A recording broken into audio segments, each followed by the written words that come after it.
Hello friends, क्या हाल चाल है। आज हम इस वीडियो में ये डिस्कस करेंगे कि जो अपकमिंग जेकेएसएसबी का जल शक्ति डिपार्टमेंट का जेई का एग्जाम है उसमें हमारी क्या अप्रोच रहनी चाहिए। ठीक है, हमको पता है कि आज सिलेबस आउट हो चुका है जेकेएसएसबी जेई का अपकमिंग एग्जाम्स के लिए, जिसमें से जूनियर इंजीनियर सिविल जल शक्ति डिपार्टमेंट का भी सिलेबस आउट हो चुका है। सबसे पहले तो हम सिलेबस एक बार देख लेते हैं। जैसा कि हम देख सकते हैं, ये 8/12/2021 का नोटिस है जेकेएसएसबी का, जिसमें इन्होंने 5/7 ऑफ 2020 और 1, 2, 4 एंड 5 ऑफ 2021 के नोटिस के सिलेबस बताए हुए हैं, जो उसमें एडवर्टाइज की थी पोस्ट। इसमें जल शक्ति जूनियर इंजीनियर सिविल जिसकी एनेक्स्चर डी है, उसका देख लेते हैं। एनेक्स्चर डी क्या है? ये है एनेक्स्चर डी, जिसका पेज नंबर है 18। ठीक है, इसमें वही सर्विंग 10, मैकेनिक्स 15, ये पूरा वही सेम सिलेबस है जो PWD R&B की पोस्ट के लिए था, लास्ट जो प्रीवियस एग्जाम था उसका। बाकी जेकेएसएसबी ने जैसे हिस्ट्री ऑफ रेलवे काफ़ी डिटेल में पूछी थी। ठीक है, इन्वेंट्री कंट्रोल से ईओसी पे न्यूमेरिकल थे, जैसे ईओसी की फुल फॉर्म हो गई इकोनॉमिक ऑर्डर क्वांटिटी। वो टॉपिक कुछ बच्चों ने तो पढ़े ही नहीं थे। ईओसी क्या होता है, गोल्फ क्या होता है, इन्वेंट्री कंट्रोल जो प्रोडक्शन इंजीनियरिंग के बच्चे पढ़ते हैं या फिर मैकेनिकल इंजीनियरिंग के बच्चे पढ़ते हैं। अब रेलवे इंजीनियरिंग थी, ठीक है, उसमें हिस्ट्री ऑफ रेलवे ये लिखा हुआ है यहाँ पे। ठीक है, हमने ही गलत इंटरप्रेट किया कि हिस्ट्री ऑफ रेलवे हो गया कि फर्स्ट ट्रेन कब चली और फर्स्ट इंडिया में ट्रेन कब चली और स्टीम इंजन किसने बनाया। ये 3 पॉइंट रेलवे की हिस्ट्री हो गई, वो हमारी गलती थी। और इन्वेंट्री कंट्रोल हो गया, बस थोड़ा एस्टिमेशन पढ़ लिया, CPM पर्ट से ही न्यूमेरिकल आएंगे, पर इन्वेंट्री कंट्रोल से भी आए। सो जो भी सिलेबस में एक एक टॉपिक दिया, हमने एक एक टॉपिक डिटेल में पढ़ना है। ठीक है, ये सबसे बड़ी गलती हमने नहीं करनी है जो हमने लास्ट एग्जाम में की। अब हम डिस्कस करते हैं कि हमारी क्या अप्रोच रहनी चाहिए इस जेकेएसएसबी जल शक्ति एग्जाम के लिए। हमको पता है कि 120 मार्क्स का एग्जाम होगा। ठीक है, हमने एक्सपेक्ट किया था कि ट्रेडिशनल क्वेश्चंस आएंगे। अगर वैसा जेकेएसएसबी डाल देता एग्जाम तो सबके मतलब मैक्सिमम जितनी पोस्ट हैं उससे ज़्यादा बच्चों के 100+ मार्क्स आ जाने थे, क्योंकि कोविड के कारण बच्चों ने काफ़ी ज़्यादा मेहनत की है। ठीक है, काफ़ी सारे मॉक्स लगाए हैं, काफ़ी सारी प्रैक्टिस की है MCQ की, गुप्ता एंड गुप्ता पूरी लगा दी है, यूथ की बुक्स पूरी लगा दी हैं। तो इसलिए जेकेएसएसबी ने थोड़ा हट के एग्जाम डाला। ये हमारे लिए न्यू एग्जाम था, क्योंकि इससे पहले हमको पता नहीं था कि कैसा एग्जाम डाल रहा है जेकेएसएसबी। ठीक है, सो अब हमको पता है कि जेकेएसएसबी हट के डाल रहा है एग्जाम। ठीक है, इन्वेंट्री कंट्रोल से डालें जो टॉपिक मैक्सिमम बच्चे छोड़ के गए थे, हिस्ट्री से पूछा। और ऐसा नहीं है कि मतलब कि पैटर्न ने एक ही बार चेंज किया, उनका पैटर्न हर एग्जाम में चेंज हो रहा था। जैसे 27 की शिफ्ट में जो एग्जाम था उसका 29 की शिफ्ट से बिल्कुल टोटल एग्जाम चेंज था। 27 में थ्योरी के क्वेश्चंस ज़्यादा थे और ऐसी थ्योरी जो बच्चों ने नहीं पढ़ी थी, और 29 की शिफ्ट में ऐसे न्यूमेरिकल्स थे जो कुछ तो ऐसे न्यूमेरिकल थे जो विदाउट कैलसी हो ही नहीं सकते थे। ठीक है, अब जैसे 27 की शिफ्ट में एक MCQ था कि स्लो सैंड फिल्टर पे फर्स्ट टेस्ट कब हुआ था। ये क्वेश्चंस डाल के जेकेएसएसबी का मोटिव यही था, मेन मोटिव यही था कि कट ऑफ कम रहे। अभी आपको पता होगा कि राजस्थान में जेई का एग्जाम हुआ जिसका कट ऑफ 102.43 गया 120 में से। ठीक है, सो अगर जेकेएसएसबी ट्रेडिशनल क्वेश्चन डालता तो यहाँ पे भी 100 तक जाना था। ठीक है, सो इसलिए हट के डाला है एग्जाम। अब क्या यही पैटर्न होगा नेक्स्ट एग्जाम में? ये होगा क्वेश्चन मार्क। ठीक है, बट मेरे हिसाब से जितना मुझे लगता है इस बार इन्होंने ज़्यादा फोकस किया था हिस्ट्री पे, रेलवेज की और अलग से टॉपिक्स पे। मुझे लगता है कि जो नेक्स्ट एग्जाम होगा उसमें ये इस बार हमें सोम, स्ट्रक्चर, अप्लाइड, इसमें से काफ़ी कम न्यूमेरिकल्स आए थे। सोम एक काफ़ी इंपॉर्टेंट सब्जेक्ट है, जो कोई भी एग्जाम है सोम सबसे मोस्ट इंपॉर्टेंट सब्जेक्ट होता है वहाँ पे। सो नेक्स्ट एग्जाम में सोम से MCQ आने के ज़्यादा चांसेस हैं। ठीक है, पहले तो हमको ये करना है कि कोई भी सब्जेक्ट हमें छोड़ना नहीं है। सब जो सिलेबस में दिया हर एक टॉपिक पढ़ना है, चाहे क्वालिटी कंट्रोल है, चाहे इन्वेंट्री है, बेसिक सबका पढ़ना है हमको। ठीक है, उसके बाद हमारी क्या अप्रोच रहनी चाहिए। जो अभी प्रीवियस मंथ में एग्जाम हुए थे उसका क्या पैटर्न था, उसमें 60 क्वेश्चंस ऐसे थे जो कि ऑनलाइन रहते, जो सब पढ़ते हैं। जैसे कि 30 मीटर की चेन में कितने लिंक्स होते हैं। ठीक है, जैसे कि चेक इरिगेशन कहाँ पे होती है। ठीक है, ड्रिप इरिगेशन का और क्या नाम है, और मतलब ये इजी क्वेश्चन, नैरो गेज की क्या डायमेंशंस होती हैं, इस तरह से जो हर एक बच्चे ने पढ़े होते हैं। उसके बाद 120 में से 10 क्वेश्चन इस तरह के थे जो अगर आपके पास कैलसी भी है, जो कि गेट के प्रीवियस ईयर क्वेश्चन थे जिसमें लॉग की वैल्यूज यूज होनी थी। ठीक है, उस तरह के जो जहाँ पे कैलसी की रिक्वायरमेंट थी। और 5 क्वेश्चन ऐसे थे जिसके पास अगर कैलकुलेटर भी है फिर भी वो करने में मतलब कि वो पूरे कन्वेंशनल एग्जाम के क्वेश्चन डाले थे इस बार जेकेएसएसबी ने।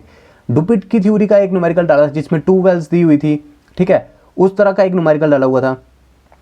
सो हमको मतलब ये 120 में से 105 क्वेश्चंस हैं जो हम अटेम्प्ट कर सकते हैं, ठीक है। 15 क्वेश्चंस ऐसे हो गए जिनको मतलब जो अभी लास्ट मंथ एग्जाम हुए थे उसका मैं एनालिसिस बता रहा हूँ, ठीक है। तो अब हमको हमारी अप्रोच क्या रहनी चाहिए, वो अप्रोच ये है कि हमें सबसे पहले तो स्टैंडर्ड बुक्स पढ़नी है, ठीक है। अब स्टैंडर्ड बुक से मेरा मतलब है कि जैसे वाटर सप्लाई इंजीनियरिंग की हमने पढ़ ली, बीसी पूर्णिमा की या फिर गर्ग की पढ़ ली, ठीक है। और पढ़नी इस तरह से जो भी मतलब अब ऐसा तो नहीं है कि 120 में से 40 क्वेश्चंस न्यूमेरिकल आ जाएंगे, नहीं, 120 में से खींच के आपके 15 मैक्सिमम से मैक्सिमम न्यूमेरिकल आ सकते हैं, बाकी थ्योरेटिकल ही होगा। नो डाउट जेके एसएसबी ने पूछी थ्योरी थी, बट उनने ऐसी टर्म्स पूछी थी जैसे कि टोटल वाटर वे क्या होता है, कॉज वे क्या होता है, ठीक है, इंपैक्ट फैक्टर क्या होता है ब्रिजेस में। जेके एसएसबी ने जनरली हर टर्म इंपॉर्टेंट टर्म टच की थी हर सब्जेक्ट की, ठीक है। सो अब अप्रोच होगी दो टाइप की, एक वो बच्चे हैं जिनकी अभी बीटेक कंप्लीट हुई है या डिप्लोमा कंप्लीट हुआ है और वो फर्स्ट टाइम एग्जाम दे रहे हैं, उनको मैं सजेस्ट करूंगा एक हैंडबुक है सिविल की गोली, ठीक है। इसको आप परचेज कर लो, फ्लिपकार्ट पे इजीली अवेलेबल है, और इसको आप एटलीस्ट 3 बार पूरी बुक पढ़ो, हाईलाइटर लेके मेन पॉइंट्स को हाईलाइट करो। इसमें ट्रिक्स भी हैं और आप इजीली लर्न कर पाओगे चीज़ों को। और आपने अपना टारगेट रखना है कि जनवरी की एंडिंग तक 31 जैन तक आपने इस बुक को 3 बार पढ़ लेना है, अभी काफ़ी टाइम है, ठीक है। और जनवरी 13 के बाद आपके 2 काम होने चाहिए, ठीक है। एक काम तो आप अपने हिसाब से देख लो कि दिन में अगर आप मॉक टेस्ट दे सकते हो तो दिन में मॉक टेस्ट दो, मतलब आपको दिन में आप फ्री हो तो मॉक टेस्ट देने हैं और रात को आपने स्टैंडर्ड बुक्स पढ़नी है, ठीक है। स्टैंडर्ड बुक्स के लिए मैं आपको एक साइट बता दूंगा जिसका मैं लिंक डिस्क्रिप्शन में डाल दूंगा, वहाँ से आप इजीली बुक्स को फ्री में परचेज कर सकते हो, सिर्फ आपको शिपिंग चार्जेस देने हैं, ठीक है। सो मॉक टेस्ट आप जितने दे सकते हो उतने देने हैं। और स्टैंडर्ड बुक से क्या क्या चीज़ें पढ़नी है, जैसे कि अब समझ लो आप इन्वायरमेंटल इंजीनियरिंग पढ़ रहे हो, टर्बिडिटी उसका टॉपिक है, तो अब जो टर्बिडिटी रॉड है उसकी कितनी लेंथ होती है वो पढ़ ली, ठीक है। उसमें प्लेटिनियम नीडल है उसका क्या डाया है वो पढ़ लिया। मार्शल स्टेबिलिटी टेस्ट है उसका टेम्परेचर कितना है, उसमें एग्रीगेट का साइज कितना होता है, फिर आगे की टर्म्स आपने देखने लगनी है जो जेके एसएसबी पूछ सकता है, ठीक है। और मॉक टेस्ट आपने देने हैं, ठीक है, प्रीवियस ईयर 2 जो भी बाकी स्टेट्स में एग्ज़ाम आ रहे हैं। मैं आपको सजेस्ट करूंगा कि जीपीएससी के एग्ज़ाम्स दो, जीपीएससी जो अभी रिसेंटली हुआ उनने भी पैटर्न चेंज करके न्यू क्वेश्चंस ऐड किए हैं, ठीक है। अब ट्रेंड आस्ता आस्ता चेंज हो रहा है हर स्टेट में, ठीक है। और मॉक टेस्ट के साथ आपने एक और काम करना है कि जेके एसएसबी की जो भी 10 शिफ्ट हुई हैं अक्टूबर मंथ में, उसमें आपने वो सब 10 शिफ्टें एक बार पढ़ लेनी है कि किस टाइप के क्वेश्चंस पूछे हैं, ठीक है। और दूसरी, अब उन बच्चों की बात करते हैं जिन्होंने एक बार दे दिया जेके एसएसबी और वो थोड़े नंबर से 5-10 नंबर से जिनका रह जाएगा या जो पहले ही रेस से बाहर हो गए हैं जिनके 60 नंबर बन रहे हैं, ठीक है। उनके लिए क्या सजेस्ट करूंगा मैं कि अब जैसे कई क्रिकेटर्स होते हैं काफ़ी पसीना बहाते हैं, ठीक है, प्रैक्टिस करते हुए, बट अब काफ़ी प्रैक्टिस की आपने, बट अब जब फील्ड में जाओगे आप वहाँ का प्रेशर और होता है। आप सो स्पोर्ट्समैन, क्रिकेटर, कोई भी है चाहे जितनी मर्जी ट्रेनिंग कर ले, जितनी मर्जी प्रैक्टिस कर ले, फील्ड का प्रेशर कुछ और होता है। और क्या है कि सर्कमस्टांसेस भी कुछ और हो सकते हैं। जैसे अब सचिन तेंदुलकर है, ठीक है, जिनको गॉड ऑफ क्रिकेट कहते हैं, वो भी 0 पे आउट हुए हैं, काफ़ी बार 0 पे आउट हुए हैं, ठीक है। नो डाउट काफ़ी बार उन्होंने सेंचुरी भी मारी है, बट वो 0 पे भी आउट हुए हैं। सो उस तरह से अपने आप को डिमोटिवेट नहीं करना है। काफ़ी बच्चे सैड होकर पढ़ना छोड़ गए हैं कि हमने इतनी मेहनत की फिर भी नहीं हुआ, जेके एसएसबी ने गंदा पेपर डाल दिया। कोई बात नहीं, मूव ऑन करो, फिर से एक रीस्टार्ट हो, ठीक है। अब क्या करना है आपने, अब काफ़ी टाइम हो चुका है एग्ज़ाम हुए, तो अब आप फिर से स्टार्ट कर दो अपनी प्रिपरेशन, और अब आपने स्टैंडर्ड बुक्स उठा लेनी है, ठीक है। स्टैंडर्ड बुक से आपने सब पढ़ना है, ठीक है, क्योंकि अब आपको बेसिक क्लियर है, अब आपने सिर्फ रीडिंग करनी है, अपने कंसेप्ट क्लियर करने हैं, ठीक है। और ये करना है कि आपने जो भी आपको न्यू पॉइंट दिख रहा है उनके शॉर्ट नोट्स बनाने हैं, क्योंकि आपके पहले के नोट्स बन चुके हैं, आपने जो एग्ज़ाम में आता है उसके नोट्स आपके पास पड़े हैं, जो बाकी स्टेट्स में प्रीवियस ट्रेंड चल रहा है, जो गुप्ता एंड गुप्ता से उठा रहे हैं, जो उसके इंपॉर्टेंट पॉइंट्स हैं, जो बाकी जो इंपॉर्टेंट पॉइंट्स हैं, ट्रेडिशनल पॉइंट्स हैं, वो आपने सब पढ़ लिए हैं। अब जो न्यू पॉइंट्स हैं वो लिखो आप, ठीक है। जैसे कि रेल फ्लो कौन सा डिटेक्टर होता है, ठीक है।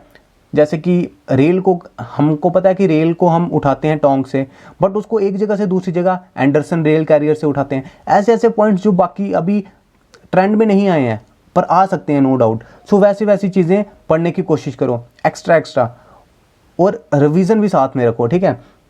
दिन में आपने न्यू चीज़ें पढ़नी है, रात को आपने एक आधा मॉक टेस्ट दे देना है, और रिवीजन करते रहनी है, ठीक है। इस तरह से अपनी कंसिस्टेंसी बना के रहो और एक दिन आपको ज़रूर रिजल्ट मिलेगा। So thanks for watching my video. अगर आपको इन्फॉर्मेटिव लगी हो so please subscribe my channel. और मैं इस चैनल पे अपने से जितनी कोशिश हो सकेगी न्यू पॉइंट्स के साथ साथ बेसिक सब क्लियर करके इंपॉर्टेंट एमसीक्यूज़, बाकी स्टेट में क्या कौन से एमसीक्यू आ रहे हैं, न्यू एमसीक्यू कौन सा है, वो सब इस चैनल में डालता रहूँगा जिससे आपको हेल्प हो। जैसे कि मैंने इसमें IAS कोड की वीडियो डाली है इन्वायरमेंटल इंजीनियरिंग की, ठीक है। उसमें जो भी इन्वायरमेंटल इंजीनियरिंग के इंपॉर्टेंट IAS कोड है वो मैंने सब डाले हैं। वैसे ही मैंने सॉइल की भी डाली है, और भी जो भी इंपॉर्टेंट टॉपिक्स होंगे उनकी मैं वीडियोस इस चैनल में डालता रहूँगा। So please subscribe my channel अगर आपने नहीं किया है। और मैं टेलीग्राम पे भी डेली MCQ डालता हूँ, आप एक बार चेक कर सकते हो कि किस टाइप के MCQ डालता हूँ मैं। और अगर आपको अच्छा लगा वो तो आप मेरा टेलीग्राम चैनल भी ज्वाइन कर सकते हो, विजन हब सिविल, ठीक है।